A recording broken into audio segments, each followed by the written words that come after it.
कि एक बार आपने बताया था कि हम सामने वाले व्यक्ति का भाव या पुरुषार्थ नहीं जान सकते हैं, परंतु परंतु मेरा यह कहना या समझना है स्वामी जी कि सामने वाला व्यक्ति आंतरिक भाव को उसके देह रूप से जो क्रिया करता है, जैसे मैं उदाहरण के रूप में स्वामी जी दूसरों व्यक्तियों की वो निंदा करता है, साधु संतों की निंदा करता है या दृष्टि दोष करता है, तो अपन को बुद्धि से पता चल जाता है कि फलाना व्यक्ति के भाव खराब है और फलाना व्यक्ति ऐसा ऐसा कार्य करता है।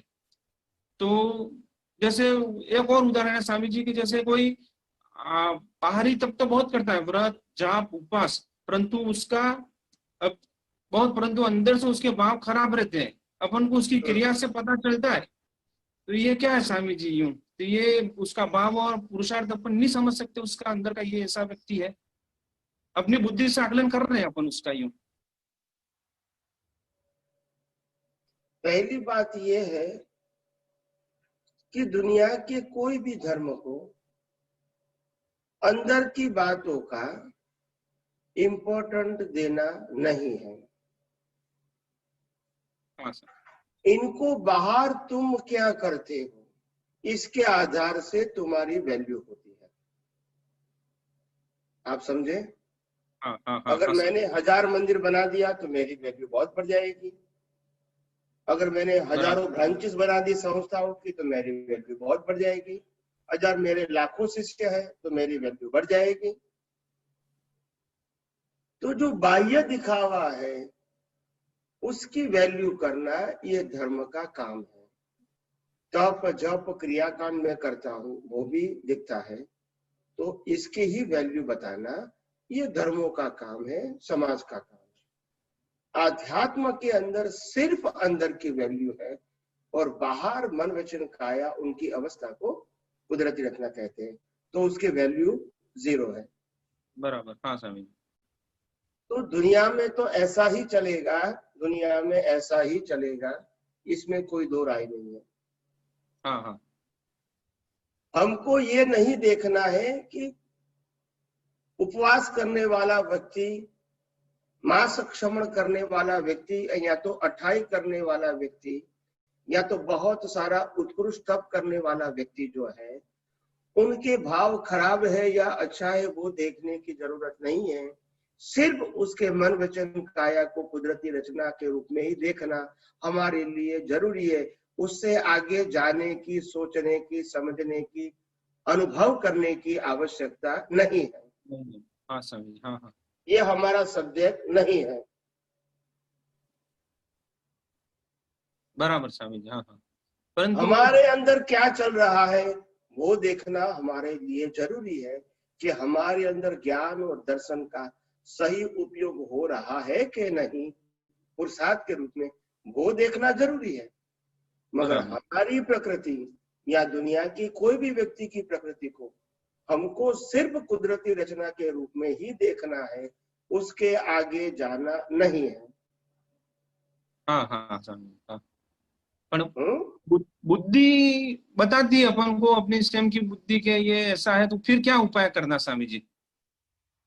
बुद्धि ऐसा दिखाएंगी तो बुद्धि को ऐसा हमको समझा सकते हैं कि उनका अंदर का भाव क्या है, उनके अंदर की परिणति क्या है, उनके अंदर का आशय क्या है, वो हम कैसे बता सकते हैं?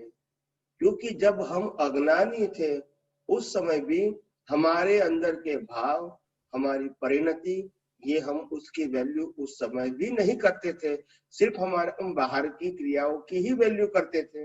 यस और no? Yes yes yes Swami ji. तो फिर हमको क्यों जानने की जरूरत है भाई? उनके अंदर क्या चलता है क्यों जानने की जरूरत है? वो ही रिस्पॉन्सिबल है। हाँ हाँ हाँ स्वामी जी। हाँ। वो अगर उसमें अच्छे भाव है या बुरे भाव है, मगर वो तो हमारा सब्जेक्ट नहीं है, वो उनकी अज्ञानता का सब्जेक्ट है। देखो, ये दुनिया के अंदर अच्छाई या बुराइयां दोनों है, ठीक है? हाँ। ये दुनिया के अंदर अच्छाइयां भी है, बुराइयां भी है। ये दुनिया के अंदर लोग अच्छे कार्य करने वाले भी मिलेंगे, बुरे कार्य करने वाले भी मिलेंगे, मगर हमको क्या देखना है? क्या ये व्यक्ति बुरा है, ये गलत कर रहा है, ये गलत कर रहा है, ये देखना है? नहीं नहीं नहीं देखना है। अच्छा, अगर हम सामाजिक लोग हैं, धार्मिक लोग हैं, तो भी बुराइयों को नहीं देखना है, सिर्फ अच्छाइयों को ही देखना है, क्योंकि जो ग्रहण करना है वो ही हमारा विजन होना चाहिए, जो त्याग करना है वो विजन नहीं होना चाहिए। हाँ स्वामी जी हाँ। और आध्यात्म के मार्ग में जब आप आ गए हैं तो उसमें तो अच्छाई या बुराइयां दोनों ही कुदरती रचना के रूप में ही देखना है। बराबर, हाँ समझा। दोनों में से एक भी सब्जेक्ट हमारा पुरुषार्थ का नहीं है, उदय कर्म हो सकता है। हाँ स्वामी हाँ। हाँ समझा स्वामी। हाँ, एक एक जिज्ञासा और थी, पूछ सकता हूँ स्वामी जी? जी जी बोलिए बोलिए।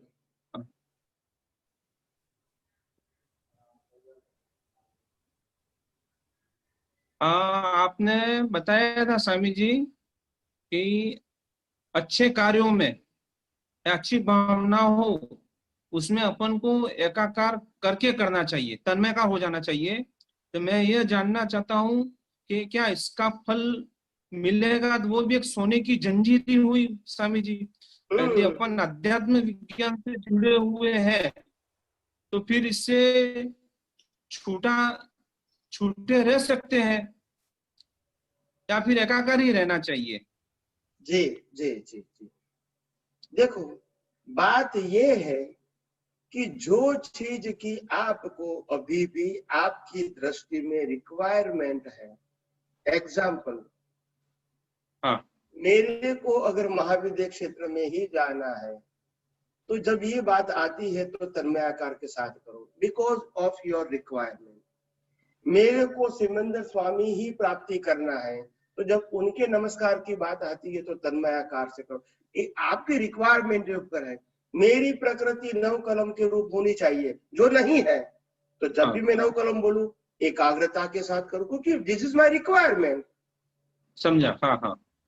जो चीज मेरे रिक्वायरमेंट है तो तन्मय के साथ नहीं करूंगा तो बीज कैसे पड़ेगा, और बीज नहीं पड़ेगा तो फल कैसे आएगा?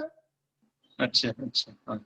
मगर जो रिक्वायरमेंट नहीं, कोई कहेगा कि भी मेरे को एक साइंटिस्ट के आधार से प्रश्न करेंगे कि स्वामी जी मेरे को महाविद्या क्षेत्र में जाने के लिए भावना करना कंपलसरी है, सिमंदर स्वामी के पास जाने की भावना करना कंपलसरी है, नव कलम रूप मेरा चारित्र बनाना कंपलसरी है, तो मैं कहूंगा जब आपकी भावना मोक्ष मार्ग के लिए लायक और सहायक रहेगी फिर बाद में आपको ये डिटेल में पर्टिकुलर सोचने की जरूरत नहीं है।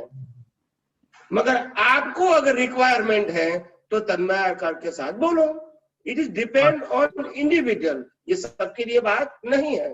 बराबर स्वामी। एक व्यक्ति कहता है कि मेरे को अखंड ब्रह्मचर्य प्राप्त करके ही मोक्ष में जाना है, तो जब वो अखंड ब्रह्मचर्य की भावना करेगा तो वो तन्मय आकार के साथ ही करना चाहिए, तभी उनको रूपक में आएगा ना। मगर एक व्यक्ति कहता है कि मेरे को ब्रह्मचर्य अब्रह्मचर्य दोनों सब्जेक्ट नहीं है, मेरे को तो मोक्ष मार्ग के लिए लायक और सहायक संयोग चाहिए, तो उनका भाव में यही तन्मय कर रहेगा, बाकी वो सब्जेक्ट नहीं रहेगा उनके लिए। तो डिपेंड ऑन इंडिविजुअल पर्सन। बराबर स्वामी, बराबर। समझ में आया? हाँ समझ रहा हूँ स्वामी। हाँ हाँ हाँ। तो जो बात हो रही होती है तो उसके आधार से मैं उत्तर देता हूँ। आप समझे? जब कोई व्यक्ति ने कहा है कि स्वामी जी मेरे को महाविद्या क्षेत्र में जाना है और सिमंदर स्वामी के सानिध्य प्राप्त करके ही मोक्ष में जाना है, तो मैं कहूंगा कि भाई आप तन्मयाकार होकर भावना करोगे तो बीज पड़ेगा, तो इसका आपको फल मिलेगा। हाँ स्वामी। वो आपकी रिक्वायरमेंट है इसीलिए मैंने कहा, but it is not compulsory. Compulsory, right. हाँ हाँ स्वामी। हाँ हाँ हाँ। तो अपन जो स्वामी जी जो चरण विधि में अपन ये जो बोलते हैं मने अन्य सर्वे कल्याण मूर्ति संकितधारी महात्माओं ने तीव्र ज्ञान दशा प्राप्त था, वो पूरा चैप्टर है, पैराग्राफ है। और एक दूसरा है कि गुरुदेव थे कि ज्ञानवाद थी, स्याद व्याप्त थी, परम ज्ञान थी। अपन जो पूरा बोल रहे हैं वो प्रतिष्ठित आत्मा अगले बर्थे के लिए भावना कर रही है क्या, फिर इस बर्थे के लिए ही अपन ऐसा भाव कर रहे हैं स्वामी जी? ये कहानी ये व्यवहार निश्चय चरण विधि है, तो इसमें व्यवहार की बात भी तो आएगी, व्यवहार शुद्धि की बात लिखी है। हाँ हाँ हाँ। ये तो वो बीज निश्चय क्षण विधि नहीं है, व्यवहार निश्चय क्षण विधि है, तो व्यवहार को भी करेक्ट करना है और हाँ, निश्चय को भी पक्का करना है। ये दोनों का कॉम्बिनेशन इस क्षण विधि के अंदर है। तो ये बीज जो पढ़ेंगे वो अगले बर्थ के लिए वो पढ़ेंगे ना स्वामी जी? हाँ, अगले वर्ष के लिए पढ़ेंगे। हाँ हाँ हाँ हाँ, अच्छा अच्छा, हाँ स्वामी जी, हाँ हाँ।